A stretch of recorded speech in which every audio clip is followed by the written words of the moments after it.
మరి మన మధ్య ఒంగోలులో ఉండి దేవుని పనిచేస్తున్నటువంటి దైవ సేవకులు రవి గారు ఉన్నారు.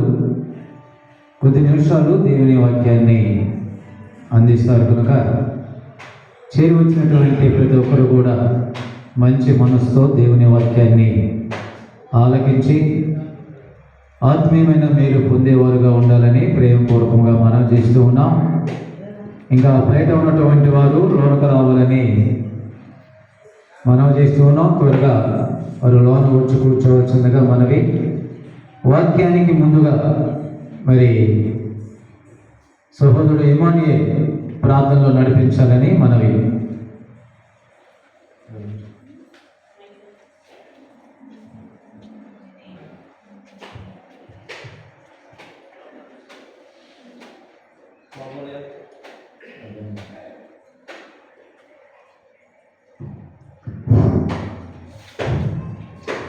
స్తుతులకు పాత్రుడా, శ్రీమంతుడా, మీ ఘనమైన మహిమగల నామమునకు కృతజ్ఞత వందనములు చెల్లిస్తూ ఉన్నాం.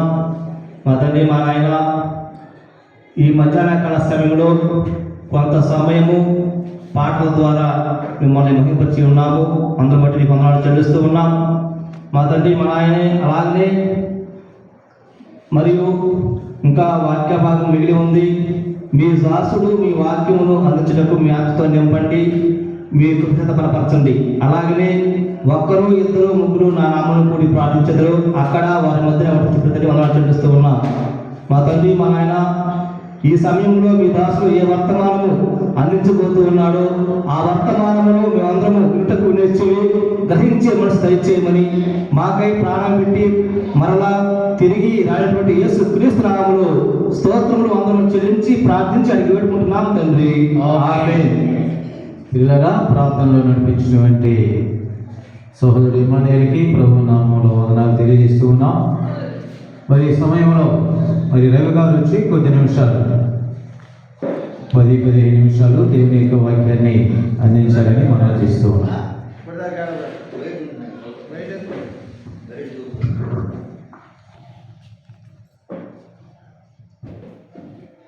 దేవునికి స్తోత్రం కలుగునుగాక. చేరి వచ్చిన మీ అందరికీ మన రక్షకుడు విమోచకుడైన యేసు ప్రభు దివ్యనామములో నా హృదయపూర్వకమైన వందనాలు. అందరికి వందనాలు. Okay, right. ఈ కర్వది గ్రామాన్ని దేవుడు ప్రేమించి మనకు అనుగ్రహించిన ఈ మందిరాన్ని మనం వినియోగించుకుందాం, వాడుకుందాం. మందిరంలో ఉన్న మేలులు, సమృద్ధి, దీవెన, ఆశీర్వాదం మనం పొందుకుందాం. కొద్ది నిమిషాలు దేవుని వాక్యాన్ని విందాం. ఇక్కడ నిలిచి పరిచయం చేస్తున్న, భారం వహిస్తున్న సేవకుల పెద్దలు లింకన్న గారు కానీ హ్యాపీగా ఇక్కడ ఉన్న సేవకులకు హృదయపూర్వకమైన వందన. ఒక చిన్న క్లుప్తమైన మాట మనం బైబిల్ గ్రంథం నుంచి చదువుకుందాం. మత్తయి సువార్త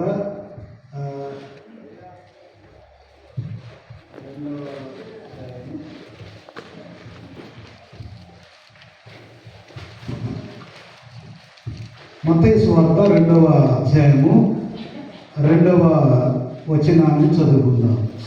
మత్తయి సువార్త 2వ అధ్యాయం 2వ వచనం. యూదుల రాజుగా పుట్టినవాడు ఎక్కడ ఉన్నాడు? తూర్పు దిక్కున మేము ఆ నక్షత్రమును చూచి ఆయనను పూజింపవచ్చితిమని చెప్పి. ప్రస్తుతం ప్రపంచమంతా ప్రభువైన యేసుక్రీస్తు వారు 2023 సంవత్సరాల క్రితం పాపులను రక్షించడానికి క్రీస్తు యేసు అనే పేరుతో నరునిగా, ఆయన దేవుడై ఉండి మానవుడిగా జన్మించిన సందర్భంగా ప్రతి ఒక్కరూ అది వారి ఇంటిలో పుట్టిన బిడ్డల కంటే కూడా మిన్నగా, గొప్పగా, సంతోషంగా ఒక పండుగ దినంలాగా జరుపుకుంటూ ఉన్నారు. చాలా మంచిది, సంతోషం. అది కూడా ఒక రకంగా యేసు ప్రభు మా కోసం పుట్టాడు అని ఆయన కోసం ఆయన పేరిట కొన్ని కార్యక్రమాలు చేయడం కూడా అది కూడా కృతజ్ఞతే. అయితే యేసు ప్రభు పుట్టినప్పుడు ఒక నక్షత్రము ఆకాశంలో కనబడి ఉంది. మీ అందరికీ తెలుసు, ఇప్పుడు ఏ ఊరు వెళ్ళినా ఏ వీధుల్లోకి వెళ్ళినా పెద్ద పెద్ద నక్షత్రాలు కనపడతా ఉంటాయి. చాలా ఇళ్ళ మీద కూడా కనపడతా ఉంటాయి, పెడతా ఉంటారు. ఈ నక్షత్రాన్ని గురించి ఒక విషయం మీతో చెప్తాను, ఒక 10 నిమిషాలలో. ఓకే, వచ్చిన ముందు వెనుకున్న వారు ముందు వచ్చి కూర్చోండి. మీ ముందు కుర్చీలు ఖాళీగా లేకుండా చూసుకోండి. ఓకే, ఒక మాట చెప్తాను. ఈ కాలనీలో, ఈ గ్రామంలో చాలా ఇళ్ళు ఉన్నాయి. ఆల్రెడీగా ఈ ఊర్లో, ఇళ్ళల్లో, గ్రామాల్లో ఉన్న వారికి ఏ ఇల్లు ఏమిటో, ఏ ఇల్లు ఎవరితో తెలుసు కదండి. ఒకవేళ ఎవరైనా కొత్త వ్యక్తి వచ్చినా ఈ ఊరికి సంబంధం లేకుండా ఇల్లు ఏదో, చర్చి ఏదో గుర్తుపడతారా లేదా? గుర్తుపడతారు కదండి. ఇది ఇల్లు, ఇది చర్చి. ఒక చర్చిలా కనపడడం చర్చి ఏమో అని కూడా ఒక క్లారిటీ ఉంటుంది. అట్లాగే సృష్టికర్త అయిన దేవుడు, సర్వాధికారి అయిన దేవుడు, సమస్తము నోటి మాట చేత భూమి ఆకాశంలో కలుగజేసిన దేవుడు, ఆయన రాజులకు రాజై ఉండి ప్రభువులకు ప్రభువై ఉండి మనుషులందరూ పాపము చేసి దేవుడు అనుగ్రహించు మహిమను పొందలేకపోతున్న సమయంలో ఈ మానవులను రక్షించాలని, మానవులను ప్రేమించి దేవుడే మానవునిగా ఈ లోకానికి అనుదించడానికి, పుట్టడానికి ఆయన ఇష్టపడ్డాడు. ఆయన పుడతాడు, దాన్ని మీరు గుర్తుపట్టడం ఎట్లా? ఆయన పుడతాడు, దాన్ని గుర్తుపట్టడం ఎట్లా అంటే ఆకాశంలో ఒక వింతైన నక్షత్రం కనబడింది. ఇదే మీకు ఆనవాలు. ప్రతిరోజు కూడా ఉదయం సాయంత్రం ఎట్లా జరిగిపోతూ ఉంటాయో అట్లానే ఒక 2023 సంవత్సరాల క్రితం కూడా రోజులు గడిచిపోతూ ఉన్నాయి, వారాలు గడిచిపోతూ ఉన్నాయి, సంవత్సరాలు గడిచిపోతూ ఉన్న క్రమంలో ఒకరోజు అకస్మాత్తుగా ఆకాశంలో వేల నక్షత్రాలు ఉంటాయి, కోట్ల నక్షత్రాలు. వాటిని మనము చూడటమే తప్ప వాటిని లెక్కించలేం. ఏ నక్షత్రం అంటే చెప్పలేం, అన్ని నక్షత్రాలే. ఏ నక్షత్రానికి ఒక పేరు మనం పెట్టలేము. జ్ఞానవంతులు, శాస్త్రజ్ఞులు వారు కొన్ని పేర్లు పెట్టగలుగుతూ ఉన్నారు, వాటిని కొన్ని పేర్లతో పిలవగలుగుతూ ఉన్నారు. కానీ మనం ప్రతిరోజు చూస్తున్న ఆకాశమే ఉంది, మనం ప్రతిరోజు చూస్తున్న నక్షత్రాలే కనపడుతూ ఉన్నాయి. అవి కాసేపు ఉన్నాయి, కాసేపు మాయమైపోతూ ఉన్నాయి. కానీ ఒక రోజున ఆకాశంలో ఒక పెద్ద నక్షత్రం కనపడింది. అది చాలా వింతగా ఉంది, అది చాలా కొత్తగా ఉంది. రోజు ఉన్న నక్షత్రాలు ఆ రోజు కూడా ఉన్నాయి, ఆ నక్షత్రాలతో పాటు ఈ నక్షత్రం ఉంది. అయితే ఆ నక్షత్రాలకు ఈ నక్షత్రానికి చాలా తేడా ఉంది, చాలా వ్యత్యాసం ఉంది. ఇందాక చెప్పారు కదా మీరు, ఇల్లు ఏదో చర్చి ఏదో గుర్తుపడతారా లేదా అన్నప్పుడు గుర్తుపడతామని చెప్పినట్లుగా ఎప్పుడో పాత గ్రంథాల్లో, వేదాల్లో, పుస్తకాల్లో చెప్పబడిన మాట ఏంటంటే రక్షకుడు ఈ లోకంలో పుట్టినప్పుడు ఆకాశంలో ఒక వింతైన తార కనపడుతుంది, దాని పేరు నక్షత్రం. అది మీకు గుర్తు. ఇక మీకు ఏ గుర్తులు కనబడవు, ఏ గుర్తులు కనబడవు. కాబట్టి ఇది గుర్తు పెట్టుకోండి అని చెప్పగా కొద్దిమంది ఇక్కడ రాయబడింది, ఒకటొచ్చును, రాజైన హేరోదు దినములు యందు యూదయ దేశపు బెత్లెహేములో యేసు పుట్టిన పిమ్మట ఇదిగో తూర్పు దేశపు జ్ఞానులు, సామాన్యులు కాదు, జ్ఞానులు గుర్తుపట్టారు. సామాన్యులు ఏంటంటే ఎవరి పని వారు చేసుకుంటా ఉంటారు, వెళ్ళిపోతూ ఉంటారు.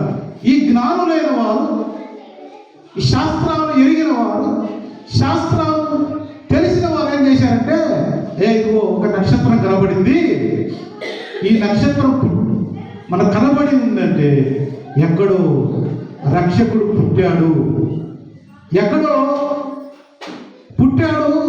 ఆ నక్షత్రం చూడగానే అది మాకు గుర్తు వస్తూ ఉంది, అది గుర్తు వస్తూ ఉందని వారు చెప్పారు. వారు ఏం చేశారంటే ఖచ్చితంగా ఎక్కడో పుట్టింటాడు, మనం వెళ్దాం, వెళ్ళి చూద్దాం, తెలుసుకుందాం అని చెప్పేసి వారు ఆ నక్షత్రం ఎటు కదులుతూ ఉంటే అటు, ఎటు వెళ్తూ ఉంటే అటు వారు రావడం ప్రారంభించి ఒక రాజు దగ్గరికి వెళ్ళారు. దీనికంటే ముందు నేను చెప్పవలసిన ఒక మాట ఏంటంటే నక్షత్రం నుంచి, ఆ నక్షత్రాన్ని వారు చూడగానే వారికి ఏం గుర్తొచ్చిందంటే యేసు ప్రభు వారు గుర్తొచ్చారు. నేను ఇట్లా చెప్తా, మీరు గుర్తుపెట్టుకోండి. నక్షత్రము యేసుక్రీస్తు పుట్టాడు అని వారికి గుర్తు చేసింది, జ్ఞాపకం చేసింది. అట్లానే నేను ఆ జీవితాల్లో మన బ్రతుకుల్లో మనము యేసు ప్రభుల గురించి జ్ఞాపకం చేసేవారిగా ఉండాలి. ఈ లోకంలో మనము మన బంధువుల గురించి జ్ఞాపకం చేస్తుంటాం. రేపు మన అవ్వలు ఇట్లా ఉన్నారు, మన తాతలు ఇట్లా ఉన్నారు, మన జయనాలు ఇట్లా ఉన్నారు, మన పెద్దలు ఇట్లా ఉన్నారు, మన పూర్వీకులు వారు, మన పూర్వీకులు వీరు, వారి సంతానం వీరు, వీరి సంతానం వారు, వారి సంతానం మీద మనం చెప్పుకుంటూ ఉంటాము కదా, గుర్తు చేస్తూ ఉంటారు.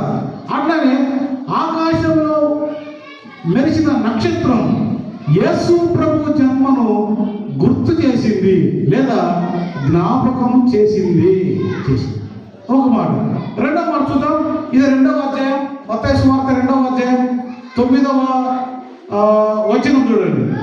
వారు రాజు మాట విని బయలుదేరి పోచూ ఉండగా ఇదిగో తూర్పు దేశమున వారు చూచిన నక్షత్రము ఆ శిశువు ఉండిన చోటికి మీదుగా వచ్చి అని రాయబడింది. ఇక్కడ ఈ నక్షత్రము కనబడటం మాత్రమే కాదు, వారికి గుర్తు చేయడం మాత్రమే కాదు, అది నడుస్తూ ఉన్నారు. వెళ్తూ ఉంటే వీళ్ళకి ఏం తెలుసు, ఎక్కడ పుట్టాడో ఎలా ఉంటాడో వీళ్ళకి తెలియదు కదా. వీళ్ళు జ్ఞానులు, వీళ్ళ పేరే జ్ఞానులు. మీరు ఏం చేశారంటే ఈ నక్షత్రం ఎక్కడ ఉంటే అక్కడ ఉందాం, అది ఎక్కడికి వెళ్తే అక్కడికి వెళ్దామని చెప్పేసి ఆలోచన చేసుకోగా నక్షత్రం చిన్నగా బయలుదేరుతా ఉంది, సాగిపోతా ఉంది, వారికి ముందుగా నడుస్తూ ఉంది. వారి పైకి నక్షత్రం వైపు చూసుకుంటూ ఇక వెళ్తా ఉన్నారు. వెళ్ళి ఒక రోజున ఒక చోట ఆగిపోయి, అది ఎటు కదలట్లా, లెఫ్ట్ కానీ రైట్ కానీ కదలట్లా. ఏది ఈ నక్షత్రం ఎటు వెళ్ళట్లేదు, ఇప్పుడు దాకా నడిపించింది, దాన్ని చూసుకుంటూ వచ్చాం, ఇది ఎటు పోవట్లేదు ఏంటి అని ఆలోచన చేశారు. వాళ్ళు ఇక్కడ అన్నాడు, అయ్యా అది కదలట్లేదంటే యేసుప్రభు ఇక్కడ ఎక్కడ ఉండింటాడు, బహుశా ఇక్కడ విచారిద్దాం పదండి అని. ఎట్లా విచారిద్దాం, ఎవరిని విచారిద్దాం అని వారు ఆలోచన చేసి ఈ ఊరిలో ఉన్న పెద్ద మనిషి దగ్గరికి వెళ్దాం. ఊరిలో టౌన్లో అయితే వార్డు మెంబర్లు ఉంటారు, కార్పొరేటర్లు ఉంటారు, పల్లెటూళ్ళలో సర్పంచులు ఉంటారు, వార్డు మెంబర్లు ఉంటారు. అదే విషయానికి ఒక రాజు ఉన్నాడు, ఆయన పెద్ద ఆయన కదా, పెద్ద ఆయన తెలియకుండా ఏం జరగదు, పెద్ద ఆయన తెలుస్తుంది. ఒకవేళ ఆయన తెలియకపోయినా ఆయన విషయం కనుక్కొని మనకు చెప్తాడు, మనం ఈజీగా వెళ్ళవచ్చు. ఎవరెవరి దగ్గరకో వెళ్ళే కంటే డైరెక్ట్గా పెద్దవాడైన రాజు దగ్గరికి వెళ్ళడం మంచిది కదా అని చెప్పేసి వారు రాజు దగ్గరికి వెళ్ళిపోయారు. అయ్యా, ప్రజలను వారి పాపము నుంచి విడిపించడానికి, ప్రజల యొక్క దుష్టత్వం నుండి వారిని మళ్లించడానికి, పాపుల రక్షకుడిగా యేసుక్రీస్తు అనే పేరుతో ఒక రాజు ఈ లోకంలో పుట్టాడు. అది ఈ గ్రామంలోనే అని మేము అనుకుంటున్నాం, ఈ దేశంలోనే. ఎందుకంటే మేము నక్షత్రాన్ని చూసి వచ్చాం, నక్షత్రాన్ని చూసి గుర్తుపట్టాం. ఇక్కడికి వచ్చేది ఆగిపోయింది, అది ఎటు వెళ్ళడం లేదు అంటే దాన్ని బట్టి ఈ దేశంలోనే అయి ఉంటారని మేము మీ దగ్గరికి వచ్చామయ్యా.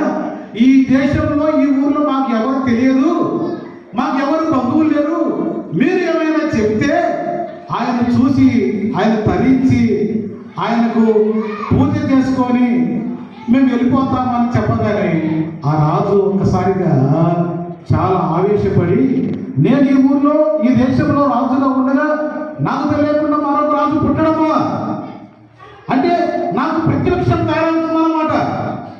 నేను రాజుగా ఉంటే ఆ తర్వాత నా కొడుకు నా వారసత్వం ఎవరు రాజులు అవ్వాలి, కానీ మా కుటుంబం తప్పించి మరొకరు రాజుగా పుట్టడం ఏంటి, మరొకరు రాజుగా రావడం ఏంటి, అది కాని పని, అది ఒక అయినా అది ఒప్పుకునేదే లేదు అని చెప్పేసి ఆయన ఆలోచన చేసి ఏం చేశాడంటే, సరే మీరు అట్లా పక్కన ఉండండి, కొద్దిసేపు నేను మళ్ళీ చెప్తానని చెప్పేసి ఆ రాజుగారు తన దగ్గర ఉన్న జ్ఞానవంతులు, విద్వాంసులు, శాస్త్రులైన వారి పిలిపించయ్యా, వీళ్ళెవరో జ్ఞానులంట మన దేశానికి వచ్చారు, ఈ లోకంలో రాజు పడతాడంట, అది నిజమేనా, అది సాధ్యమేనా, కొద్దిగా మీరు ఆ పుస్తకాలు చూసి గ్రంథాలు చూసి మాకు చెప్పండి అంటే వాళ్ళన్ని పరిశీలించి పఠించి రాజుగారు చెప్పిన మాట ఏంటంటే, అయ్యా వారు చెప్పిన మాట నిజం. ఆ 2వ అధ్యాయంలో 3, 4, 5 వచనాలు ఉంటుంది. వారు చెప్పిన మాట నిజమయ్యా, పుస్తకాలు చెప్పబడింది, రక్షకుడు పుడతాడు, రాజుగా పుడతాడు, అది నిజము అంటే ఆయన ఏం చేశాడంటే వారిని తెలివిగా వారిని మోసం చేసి ఆ రాజును ఎట్లయినా అడ్డుకోవాలనే ప్రయత్నం చేశాడు. ఆ రాజు చేస్తుంటుండగానే దేవుడు వీరితో ఒక మాట మాట్లాడాడు. అదేమనంటే, ఈ రాజు మీద కక్ష కట్టాడు, ఈ రాజు పుట్టడం ఆ రాజుకి ఇష్టం లేదు, కాబట్టి మీరు రాజు దగ్గరికి వెళ్ళొద్దు అని దేవుడు చెప్తే వారు దేవుని మాట విని ఆ రాజు దగ్గరికి వెళ్ళకుండా ఆగిపోయారు. ఇక్కడ నేను చెప్తున్న మాట ఏంటంటే, అక్కడ నుంచి ఇక్కడ వరకు, ఈ దేశం వరకు, ఆ యేసు ప్రభు పుట్టిన ఆ ప్లేస్ వరకు వారిని తీసుకొచ్చింది, గైడ్ చేసింది, నడిపించింది ఎవరు? నక్షత్రం. ఈ మాట పట్టుకోండి, నక్షత్రము వారిని నడిపించింది. ఈ మాట గుర్తుపెట్టాలి. అర్థమైందమ్మా? వెనుకన్నది నా మాట అర్థమవుతుంది భాష. నక్షత్రము రక్షకుడు పుట్టాడు అని గుర్తు చేసింది. రక్షకుడే. అదే నక్షత్రం యూదుల రాజుగా పుట్టాడు యేసుక్రీస్తు అని జ్ఞాపకము వారిని యేసు ప్రభు పుట్టిన స్థలం దగ్గరికి నడిపించింది. ఈరోజు నేను యేసు ప్రభు నమ్ముకున్నా. మనం నమ్ముకుంటే సరిపోదు, మన తోట ఉన్న వారిని కూడా మందిరానికి నడిపించాలి, ప్రభు దగ్గరికి నడిపించాలి. ఇది మన లక్ష్యం, మన ధర్మం. ఉదాహరణకు మీకు ఎవరికైనా ఒక జ్వరం వచ్చింది అనుకోండి, చాలా హాస్పిటల్ ఉంటాయి నీకు తెలిసినాయి, కానీ నువ్వు ఒక రోజు ఒక హాస్పిటల్కి వెళ్ళావు, వారు బాగా నిన్ను మంచిగా రిసీవ్ చేస్తున్నారు, మంచిగా ట్రీట్మెంట్ ఇచ్చారు, మంచిగా మాట్లాడారు, నువ్వు బాగుపడ్డావు. వెంటనే నీ పొరుగు వారికి చెప్తావా లేదా, పలానా చోట మంచి డాక్టర్ అమ్మ ఉంది, డాక్టర్ గారు ఉన్నారు, మంచి హాస్పిటల్ ఉంది, నేను వెళ్ళొచ్చాను, మీరు కూడా వెళ్ళండి, లేదంటే మీరు కూడా రండి అని చెప్తావా లేదా? అట్లనే మన ఊర్లో, మన టౌన్లో ఒక పెద్ద మంచి ఇన్స్టిట్యూట్ పడింది, మంచి కాలేజీ, చాలా బాగుంటుంది, అది మనకు తెలిసిన దాన్ని ఇతరులకు చెప్తామా లేదా, తెలియజేస్తామా లేదా? అట్లనే మనం కూడా మన యేసు ప్రభువును దగ్గరికి వచ్చాం, నమ్మాం, అంత మాత్రమే కాదు, మీరు మీతో పాటు మీకోసం ఏర్పాటు చేయబడిన మందిరం, మీకోసం నిర్మించబడిన మందిరం, మీకోసమే మీ ఆశీర్వాదం కోసం, మీ కుటుంబ క్షేమం కోసం, మీ కుటుంబ దీవెన కోసం కట్టబడిన మందిరం. ఈ మందిరంలోనికి మీరు వస్తూ మీతో పాటు ఉన్న వారిని నడిపించాలి, తీసుకురావాలి. ఈ నక్షత్రంలో నుంచి మనం నేర్చుకునే పాఠం ఏంటంటే, ఆ నక్షత్రం వారిని అక్కడికి నడిపించింది.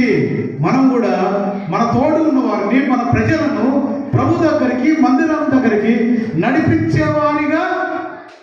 ఇక విస్తరించి నేను చెప్పాలనుకోవట్లేదు, విస్తారమైన రెఫరెన్స్ గురించి చెప్పకుండా ఏదో ఒక స్టోరీ లాగా చెప్పాలని నేను అనుకున్నాను. ఒక ముగింపులో ఒక మాట చెప్తా చూడండి, 10వ వచనం అక్కడే. వారు ఆ నక్షత్రం చూసి అత్యానందభరితులై ఇంటిలోనికి వచ్చారు. వారు ఆ నక్షత్రం చూసి ఇంటిలోనికి వచ్చారు. ఇప్పుడు ఆ నక్షత్రాన్ని చూసినప్పుడు వారికి ఏమనిపించిందంటే హ్యాపీ అనిపించింది, సంతోషం. మనం ఎప్పుడెప్పుడుతో ఎదురు చూస్తున్న నక్షత్రం, ఎప్పుడెప్పుడు వచ్చిందా వార్త, రక్షకుడు పుడతాడా, పాపలను విడిపించడానికి, నశించిన దానికి రక్షించడానికి ఎప్పుడైనా వస్తాడా, వచ్చినప్పుడు ఆకాశంలో ఒక తార ఉంటుంది, ఇదే మీకు గుర్తని చెప్పాను, దానికోసం మేము ఎదురు చూస్తున్నాం. ప్రతిరోజు చూస్తూ ఉన్నాం, ప్రతి సంవత్సరం చూస్తూ ఉన్నాం, ఎప్పుడు మాకు కనపడలేదు. ఇది ఈ రోజు కనపడింది తార అనగానే వారి ఎక్సైట్మెంట్గా అవదులే ఉండవు, చాలా హ్యాపీగా ఫీల్ అవుతారు, చాలా సంతోషంగా ఫీల్ అవుతారు. అంటే ఆ నక్షత్రం వారికి సంతోషాన్ని ఇచ్చింది. అర్థమైందండి? సంతోషాన్ని ఈరోజు నీవు నేను మన ప్రజలకు, మన కుటుంబంలోని వారికి, మన మందిరంలోని వారికి హ్యాపీనెస్ ఇవ్వాలి, సంతోషాన్ని ఇవ్వాలి, ఆనందాన్ని ఇవ్వాలి. యెహోవాను పుట్టినప్పుడు అతను పుట్టినందున అనేకులు సంతోషించి అని రాయబడింది.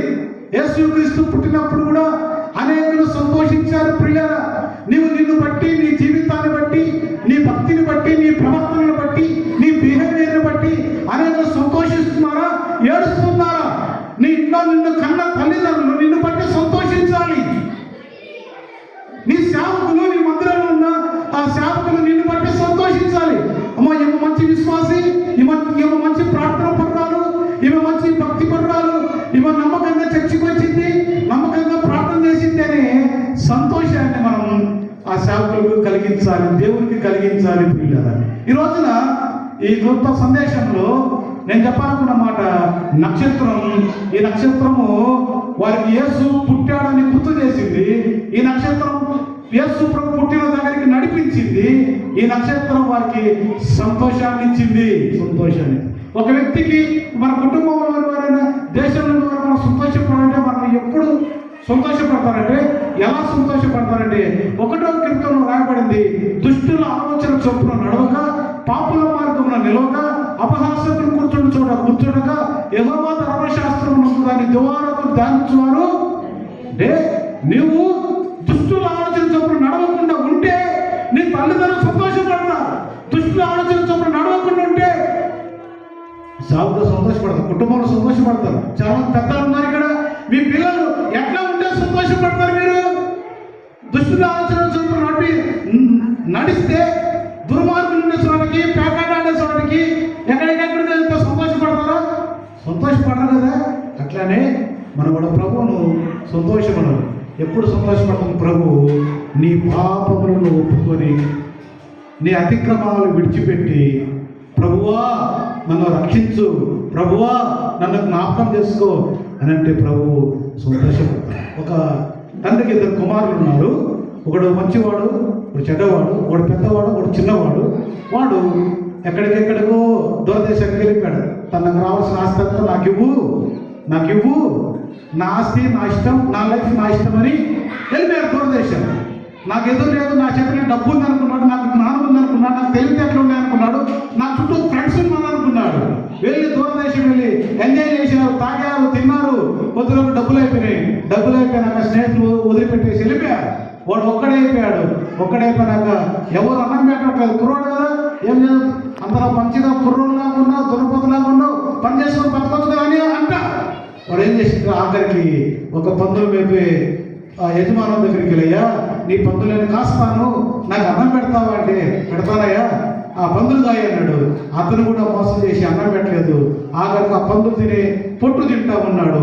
దీనుడిగా మారిపోయాడు, దరిద్రుడిగా మారిపోయాడు. ఏంటి నా పరిస్థితి, ఏంటి నా ఈ స్థితి? మా అమ్మ నాన్నలు చాలా హ్యాపీగా ఉన్నారు, మా ఇంట్లో 100 మంది పని వాళ్ళు ఉన్నారు, వారు చాలా బాగా తింటున్నారు, వారు బాగా చాలా సంతోషంగా ఉన్నారు, నేనేంటి, నా పరిస్థితి ఏంటి అని వాళ్ళకి బుద్ధి వచ్చి, నేను తండ్రి ఇంటి దగ్గరికి వెళ్ళాలి, మా అమ్మ దగ్గరికి వెళ్ళాలి అని ఆలోచన వచ్చి తిరిగి వాళ్ళ నాన్నగారి దగ్గరికి వచ్చాడు. వాడు అంత దూరంగా ఉండగానే తండ్రి చూసి ఎదురెళ్ళి వాడిని మెడ మీద పడి ముద్దు పెట్టుకొని సంతోషించి వాడిని చేర్చుకొని కొత్త బట్టలు ఇచ్చాడు, కొత్త చెప్పులు ఇచ్చాడు, మళ్ళా ఉంగరం ఇచ్చాడు.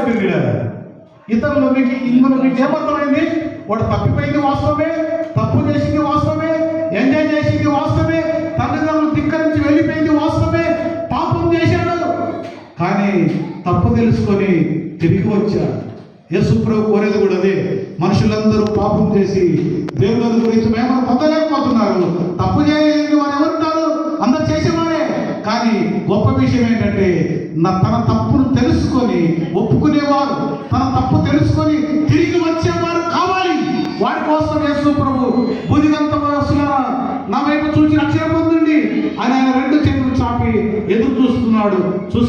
పిల్లలు, ఈ పాపంలో శాపంలో ఉన్న ప్రజలను రక్షించడానికే 2023 సంవత్సరాల క్రితం యేసు ప్రభు ఈ లోకంలో జన్మించాడు. అది హ్యాపీ, అది సంతోషం. ఒకడు వెళ్తా ఉన్నాడు బైక్ మీద, యాక్సిడెంట్ ఎక్కి పక్కన పడ్డాడు. వెంటనే పరిగెత్తుకుంటూ వెళ్ళి ఎవరన్నా హ్యాండ్ ఇస్తే చెయ్యాలని చూస్తే వాడు సంతోషిస్తాడా లేదా? అట్లనే నీవు నేను కూడా పాపం అనే గుంటలో పడిపోయి ఉన్నాం, పాపం అనే రోడ్డు ప్రక్కన పడిపోయి ఉన్నాం. మనల్ని లేవనెత్తడానికి, మనల్ని కాపాడడానికి, మనల్ని రక్షించడానికే ప్రభు అయిన యేసుక్రీస్తు వారు ఈ లోకానికి వచ్చాడు. అది మనకు సంతోషం, అది మనకు ఆనందం. కాబట్టి ప్రపంచమంతా హ్యాపీ క్రిస్మస్ అని జరుపుకుంటా ఉన్నారు. చాలా సంతోషం, మంచిది, ఆనందాన్ని మీరు కూడా పొందండి. అది ఒక నక్షత్రం వలె. మూడు చెప్పాను, నక్షత్రం గుర్తు చేసింది, నక్షత్రం నడిపించింది, నక్షత్రం సంతోషాన్ని ఇచ్చింది. మనం మన జీవితాల్లో మన బ్రతుకులు కూడా ఈ నక్షత్రాల వల్ల జీవిద్దాం, నక్షత్రం వల్ల జీవిస్తాం, బ్రతుకుదాం. దేవుడి మాటలు జీవించగలగా సమయాన్ని సేవకులకు పెద్దలకు అప్పచెప్తున్నా. కొద్దిగా టైం ఎక్కువైందేమో క్షమించండి. ఓకే. ప్రియులారా, దేవుని దాసం ద్వారా శ్రేష్టమైనటువంటి వర్తమానాన్ని మనం విన్నాం. నక్షత్రంలో ఉన్నటువంటి సంగతులు, ఎన్ని సంగతులు విన్నామండి? 3 సంగతులు చెప్పారు. ఒకటి, ప్రభువైన యేసుక్రీస్తు యొక్క పుట్టుకను తెలియజేసింది. 2, ప్రభువైన యేసుక్రీస్తు వద్దకు నడిపించిన నక్షత్రం. 3వది, వారి జీవితాల్లో సంతోషాన్ని కలుగు చేసిన నక్షత్రం. ఆ నక్షత్రమే మన ప్రభు అయినటువంటి యేసుక్రీస్తు. ఆయన మన హృదయాల్లో చేర్చుకున్నప్పుడు ఎక్కడ లేనటువంటి సంతోషాన్ని మనం పొందగలం. అది ఏదో ఒక పండగ ద్వారానో, లేక ఉద్యోగం వచ్చినందువలనో, లేక ఇంకొక ద్వారా కలిగే సంతోషం కంటే పేతురు రాసిన పత్రికలో అంటున్నాడు, చెప్పనసఖ్యము కానీ మహిమాయుక్తమైన సంతోషం ఎప్పుడు కలుగుతుంది? అది ఆ నక్షత్రాన్ని మనము మన హృదయంలో చేర్చుకున్నప్పుడు. సరే, మేము అనుకున్నటువంటి టైంకి ఒక 5 నిమిషాలు మాత్రమే ఉంది. క్లుప్తంగా నేను ఒక మాట జ్ఞాపకం చేసి కూడికలు ముగించుకుందాం. ఎందుకంటే భోజనాల కార్యక్రమాలు ఉన్నాయి కాబట్టి. ఇది వాస్తవంగా భోజనం చేసి పడుకునే సమయం ఇది. 2:30 అంటే మాలంటే ఇంకా సేవకులకి ఏంటంటే వేలాపాలు అనేది ఉంది. కానీ మీకంటే వేళకి తింటారు, హాయిగా పడుకుంటారు. కాబట్టి మిమ్మల్ని ఇబ్బంది పెట్టడం ఎక్కువగా 5-10 నిమిషాల్లోనే ఒకే ఒక మాట మనం జ్ఞాపకం చేసుకుని కూడికను ముగించుకుందాం. యోహాను సువార్త 3వ అధ్యాయము 16వ వచనం. దేవుడు లోకమును ఎంతో ప్రేమించెను. దేవుడు లోకమును ఎంతో ప్రేమించెను అనే మాట మనం చూస్తున్నాం. చిన్న ప్రార్థన. కృపగలిగిన తండ్రి, మీ స్తోత్ర. చదివిన మాట మీది, మీ సన్నిధిలో నిలబడిన నేను నిష్ప్రయోజకుడను, జ్ఞానం లేనివాడను కావున నన్ను మీ సిలువ చాటున మరుగుపరచండి. మీ నోటి పొరుగా వాడుకొని ఈ మాట చేరి వచ్చిన మా అందరికీ అర్థమయ్యే రీతిగా క్లుప్తముగా యుక్తంగా విశదీకరించండి. ప్రకటించబడిన మాట వినటువంటి హృదయాలలో నాటబడి రక్షణ పొంది చెప్పనసఖ్యముగా నీ సంతోషాన్ని కలిగిన వారే వేలులకు నీ కృప దయచేయమని యేసుక్రీస్తు శ్రేష్టమైన నామములో ప్రార్థించి అడిగి వేడుకుంటూ ఉన్నాము తండ్రి, ఆమేన్. ప్రియులారా, మనం విన్నాం దేవుని దాసుల ద్వారా ఈ దినాలు క్రిస్మస్ దినాలు. ప్రభువైనటువంటి యేసుక్రీస్తు యొక్క పుట్టుకను గురించి మరి ప్రపంచంలో మరి జరుపుకుంటున్నటువంటి ఇది ఏకైక పండుగ క్రిస్మస్. క్రిస్మస్ అనగా ఇచ్చుట అని అర్థం. సరే గమనించండి, మనం చదివినటువంటి లేఖన భాగంలో దేవుడు లోకాన్ని ప్రేమించిన మాట మనం చూస్తూ ఉన్నాం. ఎంతగా ప్రేమించాడండి? ఎంతగా ప్రేమించాడు దేవుడు? ఎంతో అన్నాడు. అంటే ఆ ప్రేమలో ఉన్నటువంటి వెడల్పు, ఆ ప్రేమ యొక్క ఎత్తు, ఆ ప్రేమ యొక్క లోతు, దాని పొడవు మానవ జ్ఞానానికి అందనటువంటిది అతీతమైన ప్రేమ. దేవుడు మానవులను, లోకాన్ని ప్రేమించాడు. లోకాన్ని ప్రేమించాడంటే అర్థం ఏంటి? లోకాన్ని ప్రేమించాడంటే అర్థం ఏంటండి? లోకంలో ఉన్నటువంటి నిన్ను, నన్ను, సర్వ మానవుల అందరినీ ఆయన ప్రేమించాడు. ఏ భేదం అనేది లేకుండా ప్రతి ఒక్కరి ఎడల ఆయన తన ప్రేమను కనపరిచాడు. అందుకే గాడ్ ఈజ్ లవ్ అన్నారు. దేవుడు ఏమై ఉన్నాడు? ప్రేమ అయి ఉన్నాడు. ఏంటి ఆయన మరి ఆ లోకాన్ని ఎందుకు ప్రేమించాడు అనేది మనం చూసినట్లయితే ఆదికాండంలో మనం చూస్తూ ఉన్నాం.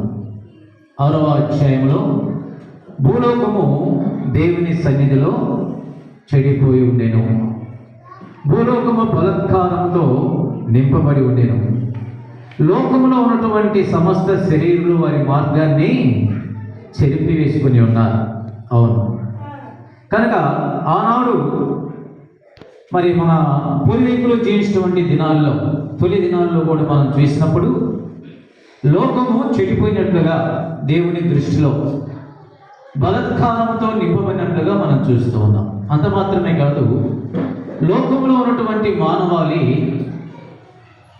వారి వారి మార్గాన్ని చెరిపేసుకున్నారు. వాస్తవంగా దేవుడు మానవులను యథార్థవంతులుగా సృష్టించాడు, కానీ అయితే మానవులు ఏం చేశారండి? వివిధమైనటువంటి తంత్రాలను ఏర్పరచుకొని దేవుని మార్గం నుంచి వారు తొలగిపోయారు. అలా తొలగిపోవటం వల్ల మానవునికి వచ్చినటువంటి శిక్ష ఏంటంటే అది పాపం. పాపం వల్ల వచ్చే చేతి ఏమన్నాడు? మరణం. కాబట్టి మనం దేవుని చేత సృష్టించబడ్డాం, ఆయన పిల్లలమై ఉన్నాం, ఆయన వారమై ఉన్నాం, ఆయన నేర్పే గొల్లమై ఉన్నాం. అతి వారమైనటువంటి మనం పాపము చేత ఆ మార్గాన్ని మనం చెరిపేసుకొని మరి నిత్య నరకాగ్నికి జోగాడుతూ ఉండగా ఆ స్థితి నుంచి మానవ జాతిని విడిపించడానికి ప్రభువైన యేసుక్రీస్తు వారు ఈ లోకంలో జన్మించారు. అది మత్తయి సువార్త 1వ అధ్యాయం 21వ వచనం మనం చూస్తున్నాం కదా. ఆమె ఒక కుమారుని కనును, ఆయన తన ప్రజల పాపముల నుండి వారిని రక్షించును, విడిపించును. కాబట్టి మనం ఏమై ఉండగా ఆయన ప్రేమించాడంటే ఆయన మార్గమును తొలగిన వారమై ఉన్నాం, నిత్య నరకాగ్నికి జోగాడుతూ ఉన్నాం. రోమీయులకు రాసిన పత్రికలో అంటూ ఉన్నాడు, ఎలైనగా మనం పాపులమై ఉండగా ఆయన మనలను ప్రేమించాడు. మనం శత్రులమై ఉండగా ఆయన మనను ప్రేమించాడు. మనం దూరస్తులమై ఉండగా ఆయన మనను ప్రేమించాడు. ఎంతగా ప్రేమించాడు? తండ్రి అయిన దేవుడే కుమారునిగా మన కొరకు ఈ లోకానికి దిగి వచ్చాడు. మనుష్య కుమారునిగా ఆయనే ప్రభువైనటువంటి యేసుక్రీస్తు పేరు ఈ లోకానికి వచ్చి 33.5 సంవత్సరము జీవించి తన యవన ప్రాయంలో కలువరిలో మన కొరకు ఆయన ప్రాణానికి జీవాధారమైనటువంటి రక్తమును నీరును మన కొరకు చిందించాడు. కాబట్టి ఆయన కాచినటువంటి అమూల్యమైన రక్తధారల చేత ప్రతి మానవుడు కూడా వారి పాపముల నుంచి కడగబడాలి, విడిపించబడాలి, నీతిమంతులుగా తీర్చబడాలి. ఎప్పుడైతే ఆ ఒప్పుకోలు మన జీవితంలో ఉంటుందో దేవుడు మనకు ఆ ఉచితమైనటువంటి రక్షణ అనుగ్రహిస్తాడు. ఆ రక్షణ ద్వారా మరి నిత్యమైనటువంటి సంతోషాన్ని మన జీవితాల్లో కలిగి ప్రభు కొరకు మనం సాక్షులుగా జీవించే వారమై ఉన్నాం. అతి సంతోషం, అతి ఆనందం మరి తండ్రి అయిన దేవుడు తన కుమారుడైన ప్రభువైన యేసుక్రీస్తు యొక్క పుట్టుక ద్వారా మనకు అనుగ్రహించి ఉండగా మరి ఆయన లేఖనాల్లో చెప్పిన ప్రకారం మనుష్య కుమారునిగా వచ్చాడు. 33.5 సంవత్సరం ఈ లోకంలో జీవించాడు. మరి తన యవన ప్రాయం ముందు కలువరిలో తన ప్రాణాన్ని మన కొరకు పెట్టాడు, మరణించాడు, సమాధి చేయబడ్డాడు. లేఖనములో ముందుగా చెప్పినటువంటి రీతిగా మరి ఆయన 3వ దినమున సమాధిని జయించి లేచి తిరిగి వెళ్ళాడు. తిరిగి వెళ్ళిన ప్రభు ఏం చెప్పాడండి? యోహాను సువార్త 14వ అధ్యాయంలో నేను మరలా వస్తాను అన్నాడు. ఎందుకు వస్తాడంటే నేను మరలా వస్తాను. ఆయన మన కొరకు స్థలం సిద్ధపరుచున్నాడు. అక్కడ ఆయన ఉండే స్థలంలో నీవు నేను కూడా ఉండుకుంట కొరకై ఆయన మరలా రాబోతూ ఉన్నాడు. ఒక విషయాన్ని గమనించండి, ఆయన రాబోతూ ఉండగా ఆయన రాకపూర్వమే ఈ లోకంలో మన యాత్ర ముగించకపోవడమే మన కొరకు ప్రాణం పెట్టినటువంటి, మన కొరకు మనుష్య కుమారునిగా జన్మించినటువంటి ఆ ప్రభు అయిన యేసుక్రీస్తునందు మన విశ్వాసం ఉంచి, నమ్మిక ఉంచి, మన పాపములు ఒప్పుకొని ఆయన కార్చినటువంటి అమూల్యమైన రక్తము చేత మనం కడుగుబడి నీతిమంతులుగా తీర్చబడి దేవుని పిల్లలని అధికారము మనం పొందిన వారమై ఆ నిత్య జీవానికి లేక ఆయన మన కొరకు సిద్ధపరిచినటువంటి ఆ 12 ముత్యములతో కట్టుబడిన పరలోక పట్టణానికి వారసురాలుగా జీవించవలసినటువంటి వారమై ఉన్నాం. కాబట్టి లోకములో ఉన్న ఏ మనుషుడు ఏ ఒక్కడు కూడా నశించి నిత్య నరకానికి వెళ్ళటం ఆయనకి ఎంత మాత్రమూ ఇష్టం లేదు. కాబట్టి తన రాకడ ఆలోచన చేస్తూ ఉన్నాడు. కాబట్టి ఆయన రాకపోవడమే, ఈ లోకంలో యాత్ర ముగించకపోవడమే మన జీవితాన్ని మనం పరీక్షించుకుందాం. మరి ప్రభువైన యేసునందు విశ్వాసం ఉంచి రక్షింపబడి ఆయన బిడ్డలుగా తీర్చబడి మరి నిత్య రాజ్యానికి వారసులుగా జీవించేవారుగా ఉండాలని ప్రేమపూర్వకంగా మనం పిలుస్తున్నాం. ఇది మానవులమైన మనెడల దేవుడు చూపిన ప్రేమ. అలాగే మరి డాక్టర్ సమూయేలు గారు మరి ఆయనకు ఈ కాలనీ వారి మీద ఉన్నటువంటి ప్రేమను బట్టి మరి విశేషముగా ఆయన బంధువుల మీద ఉన్నటువంటి ప్రేమను బట్టి ఈ స్థలంలో ఒక మందిరాన్ని నిర్మించి ఇక్కడ ప్రభువైన యేసుక్రీస్తుని గురించి సువార్త వినిపించాలనే యొక్క ఆ ఆలోచన ఆయన కలిగిన వాడై ఇక్కడ దైవ సేవకుని నిర్మించి ఇలాగ ప్రతి ఆదివారం కూడా ఇలాగ కూడిక జరిపిస్తూ ఉన్నాడు. దానికి కారణం ఏంటంటే బంధువర్గం మీద అలాగే తన సొంత ఊరైనటువంటి ఈ కాలనీ ప్రజల మీద మరి సమూయేలు గారు కొన్నటువంటి ప్రేమ ఆప్యాయత. అది నాకు ఫోన్ చేసినప్పుడు ఇదే మాట అన్నాడు, అయ్యా ఈ పండుగ దినాల్లో నా ప్రజలకు నా బంధువులకు దేవుని సువార్త ప్రకటించాలి, అందుకే ఈ ఉదయం కాలంలో కూడిక జరపండి అని చెప్పడం జరిగింది. ఆ మేరకు మరి లింకనన్న గారి యొక్క సారథ్యములో వారి బంధువుల యొక్క సారథ్యములో ఈ ప్రత్యేకమైన కూటమి ఏర్పాటు చేయటం అనేది కనుక మీరందరూ చేరి వచ్చినందుకు చాలా సంతోషంగా ఉంది.